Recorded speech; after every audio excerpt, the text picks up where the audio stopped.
don't know why this person does whatever it is that they do. That's that. Well, first, and even more so, you don't know why these people do what they do. You're not them. One, you're not a collective entity of people.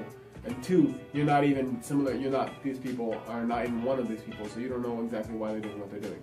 And so, the fact that these people are doing things for a multitude of different reasons is what I'm saying is that like you can't say that these people are doing this for this reason.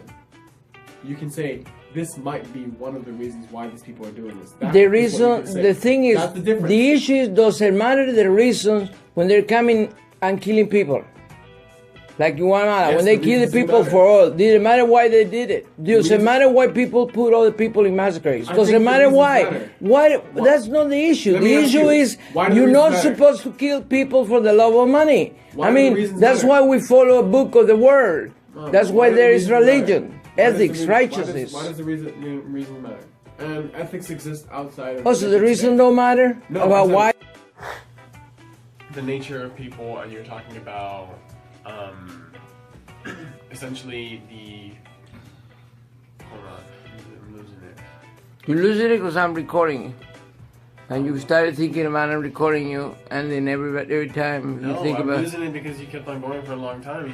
You're talking about how things occur and what makes them happen, and I stopped you right there. No. I was fine right there, but I was talking about... You made a statement... you were talking about the evil and so on. I was talking about evil is within the heart. Oh yeah, okay. So this, the reason why I said that this is an ancient moral, it's an ancient way of using morals, because essentially you're talking about a moral dilemma. You're talking about a way of like positioning the interior versus the exterior, so that you can take responsibility for things and so on and so forth. That's an ancient way of communicating ethics and morals to a mass amount of people. And yes, it still exists today. Many people still use old languages to communicate and to grapple with ethical, moral dilemmas. But if you notice that the things that you describe are the things that have been so centrally, ethically debated for centuries. You talked about substances, or at least I don't know if I want to say for centuries, but substances, sex. What was the other one? I said wine, sex, and money are the three main desires that men have to overcome of humanity. And distributes it equally. No, not necessarily. Not in your book. At least so far in which you describe capitalism and the distribution of wealth. Not in my book. I mean you. But and so what I'm saying is that like the ethics argument is much more complex than you are portraying it to be. Meaning that, say, if you came into rule, and you had to be in control of everything, which is the claim almost when you make a statement that these people are corrupt and these people are doing this and they don't know what they're doing and so on and so forth. It's to some implication saying you're either saying that somebody else needs to be there or I need to be there. And I'm saying that you, yourself, being there, there's so much to take into account that there would be so much that you would neglect. There's no matter what we do, there's so much that we neglect and there's so much that we don't neglect. And there's so much that we focus on, so on and so forth. And so in being so preoccupied with this component of society, someone leaves that out of the book and they don't ever get to that, and yet these people are still facing oppression, facing marginalization, facing mass incarceration, facing various other injustices. That's the word I was looking for. And so what I'm saying is that the statement that you're making is invalid for the reason that you can only look, for the reason that whoever's in power can only look a certain direction at a time. There's only so much you can do at a time. There's only so much you can focus on at a time. So maybe renewable energies back in the day wasn't prioritized because it was such a distant notion. And so they focused more on the production of petroleum, which just so happens to be a centralized form of the production of energy and happens to put some people in power rather than many people in power. And so what I'm saying is that your statement that's all for renewables, that all against drilling holes at all points in time, that if they're going to drill this many holes in the earth, they're going to say no and you're going to stop it. The thing is that like that perspective is essentially denying the course of history. Yeah, but we shouldn't build holes if we don't know how to fix it. If we don't know how to stop a leak from millions of tons into the ocean, then we should wait for the technology. And, well, how come they didn't when it happened? How about this? Just chew on this for like a second. There have been less oil spills than there are oil platforms and oil processes. Like way less in reality. Like in reality, there's way more extraction of oil, and there have been way less spills. Amount of spills. Yeah, but one spill made the Gulf of Mexico dead. One single spill.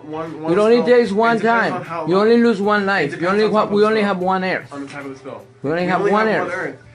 One hole that overleaks all over the ocean is all it takes. The ocean is a vast. One Fukushima. One little tablespoon. Not, because we've had more than one Fukushima, and the world still continues. We've had more than one oil spill. Yeah, of a vast size, but the scientists that are experts have said that the effects are going to last 300,000 years on the Earth. That they still don't know because it moves in a different kind of spectrum that is not measured by normal wavelengths. My point is that we're here. We're not affected by it. Some people are affected by it. How about the millions of seals that are coming starved into San Diego? Millions, because they don't have nothing to eat in the ocean. You don't think that it's gonna? You don't think that we're eating maybe tuna that has pollution and maybe people? I'm not eating tuna. Well, but maybe a lot of people that are eating from the ocean maybe are dying from cancer, or who knows what they're gonna develop in the future or the children's future. They don't know how long it's gonna take to manifest. How can we actually prove that we can't? It takes too long, too much of a process. So if we don't know, where do we go from there? If we cannot prove but my point is that. Wait for my points to finish. Okay, go ahead. So that the points surrounding these things, what I'm saying is that like there's not concrete enough evidence.